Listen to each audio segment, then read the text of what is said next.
Well, my frustration and anger with this project continues to grow. It started 2 weeks ago or so. The videos will have a better indication of how long since I moved over to Building A. Building B is the the homeless shelter. Building B is, just some basic dignities there. The project, excuse me, I'm tired. I'm looking for a fight. I'm looking for an outlet. I'm looking for an excuse. Just like any asshole is in a marriage or in a job that they just had it. I'm looking for a way to be done where he says, all right, well, then if that's the case, then we're done. Or, you know what I'm saying? You're trying to create a conflict. I'm just tired. But my thought is, I don't know how much longer I can't. Some guy pulled out a knife this morning, not in anger, but in order to cut something. I'm like, the fucking blade. I had to think to myself, okay, if I had a problem with him and he pulls that, how could I handle it? I can't. I can't. Some other guy actually did pull a blade on me, and that was scary. I happened to accidentally, on purpose, catch it on video, but it scared that scared the shit out of me. I don't have an end game for somebody with a blade that big, and then that's that fucked up. These men are not pussies, And it makes me more concerned. Last week, in the middle of the night, I told him, I said, he's watching television. I said, turn that shit off. And he turns it off. This week, he pulls out a knife just to fix something. I'm like, holy, that wasn't a knife. That was a fucking gallant, veiny, triumphant bastard. That thing ain't a fucking knife. Holy crap. So it's my time's almost done here. I never really explored this building. I'd like to see what that beautiful balcony's like. There was one occasion, actually, I got trapped. And that was one of the videos, honestly, that somehow got buried. That was, of all the videos, bizarrely, Laura didn't like that one. She wouldn't let it transfer onto... I'm not kidding you. I actually got trapped. I got on my hands, and the problem here was how I got trapped on the... I'd gone from there looking for something. I was on the second floor. That one right there. The sun was going down. As the sun's going down, I collapsed like a little bitch. I had tears in my eyes. I prayed to Mary. I'm scared for my fucking life. I'm dead serious. There's no light in there, friend. The sun goes down, you're fighting ghosts, friend. Yeah, welcome to my life, last 6-7 years. It's longer than that. They did the curse it was December of 2014. They didn't full-blown open, because the first two attacks to destroy me didn't work. It was the third they got me. The first two attacks, they were going to ruin my life without me being ever to claim I've seen demons. The first two, praise Jesus and Mary and Joseph, the first two failed. They had to go full-blown open bore on me, full throttle to the moon. But then it's we can get him, but now he's going to have testimony. He's seen us. I'm telling you, I collapsed this building, you don't need to be convinced of the netherworld to know that when it goes dark, this building's full of, you're fucked. And you cry like a bitch. I hit my fucking knees once I realized I was stuck and it was black and dark. I think we already, and I was gonna, this was a green tree right here. And it went all the way up. See this here? This is where I was gonna make good my escape. You see, oh god dang it. That went all the way up to there. That's how I was gonna get out. I was so scared. I was gonna jump down this. And then I was pulling on this later and just went, it's, and that's called the four soils. Excuse me, I got all this shit in my hair. Do you see how, this tree was growing out of the crevice there? It's in the book of Matthew. So it looked like a big, heavy 4-inch tree, hold up anything. It snapped like a twig because it was coming out of the four soils in Matthew, he's like, when Jesus was talking to his disciples, he says, there's a variety of different ways heaven and hell and purgatory and everything is explained in the Bible. You sort of put them together, to create a symphonic view of what type of individual gets into heaven, right? You don't just take one jump and say, "Oh, okay, that's how But he says, there's four soils, and there's a planter, a farmer that comes along and throws seed down on the soil. And I can't remember all the soils, but it was one type of soil that the seed went down and it created the soul, receive the word of God and becomes, and eventually gets to heaven. But I remember one of the soils was, it's soil that's on craggy rock.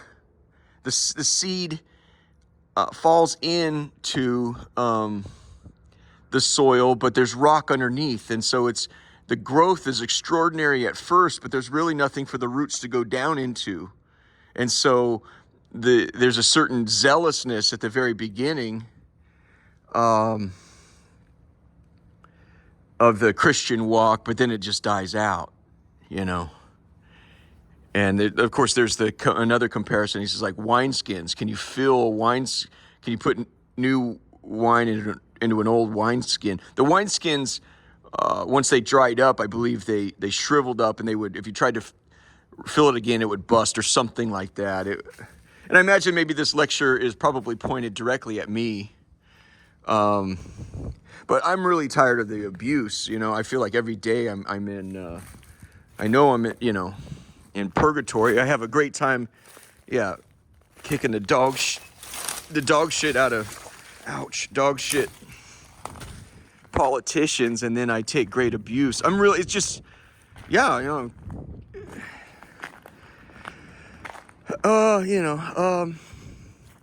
guess the zealousness, I don't know.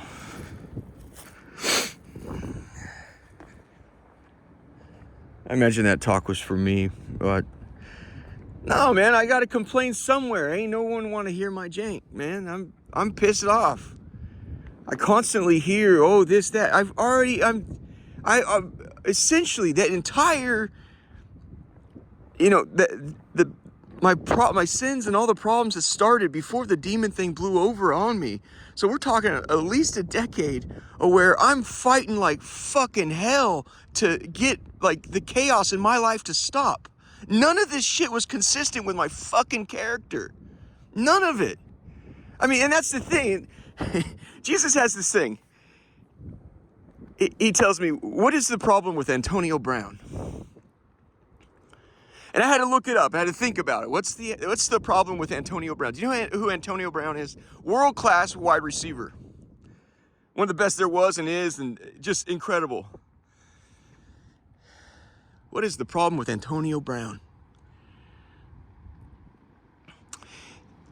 He's no longer playing right now, when he's in fantastic shape, or should be. A lot of people don't know that somebody put a vicious hit on him in the backfield, or out in the, he was running a route, and he was looking at, I think, Ben Roethlisberger or somebody, his quarterback. He's running the route, he's running. Well, somebody sees that he's not looking. I think it was Vontaze Burfict, but that's not important. We've all done fucked up shit like that, and it's a violent game, and they need to understand it's a violent game, but it was a fucked up hit. I mean, super fucked up. You watch it and you're like, I can't watch that. I can't fucking, it's so fucked up. He collapses. Antonio Brown, our wide receiver, collapses to the ground. You know he's fucked up. You just don't know how long that's going to hold. Like, will he die after that? What happened? He goes to the hospital, they cart him off, try to make it look, Sometimes they'll try to do a thumbs up as they're being carted off the field you're like, that guy ain't going to ever give a thumbs up again. Somehow he rebounds, right? He plays again. He's eventually traded, I think, to the Raiders. But his behavior is kind of wild. He's getting wild. He's kind of, but that's not totally uncommon around, some black kids that were raised maybe impoverished circumstances and with a, not, they don't want to totally integrate with the culture here, and that's totally understandable. This is what happened, and then they come into unbelievably ungodly wealth. Like he posted, I think on Twitter, like I have his checking of snapshot of his checking account, 26 million. The first thing I thought is you should never have $26 million in your fucking checking. That shit should be managed. It's moved around. Maybe you keep 50,000 in your checking. I don't know what your life is like, but these black people don't know that. That's fine. But so what's the problem with Antonio Brown? His behavior grew wilder and wilder. Talking shit, talking smack, doing, well, fuck you too then, bitch. It just like wilder and wilder. Then he insisted on a fucking trade to, a team had been losing for a long time, but it was under Gruden, so, there's reason to go. So then he throws a fit over there about the helmet and this and that, the fucking, yeah, and then, he takes off his, then Tom Brady says, we love you, man, come over, play for Tampa Bay. You got it. He's that good.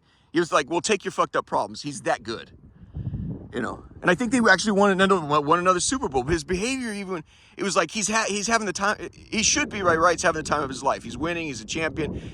He disagreed with some call on the field. He starts stripping his clothes down and like throwing pads into the stands. And the announcers are like, oh, that's just so sad. And that's probably the end of Antonio Brown, And so I've thought about it. What is the problem with Antonio Brown? The problem is there is a clear delineation and change of behavior from that concussion. It's online. You can look it up. People have said, this is Antonio Brown before the Vontaze Burfict hit. This is him after. Here's an interview of him talking like a gentleman. And this is him. He sounds fucking drunk. And he's not drinking and he's not high. He's just goofy and sounds fucking weird. Now that's a clear-cut case, right? The problem with Antonio Brown was he was a little wild before the fucking hit. That's the problem with Antonio Brown. And that's why he doesn't get a whole lot of sympathy for what happened after the fucking Vontaze Burfict hit. It's like, well, you were kind of a wild child before them shits, now weren't you? Despite the fact that was the most vicious hit you ever seen in your life, and he's never been the same since that fucking day.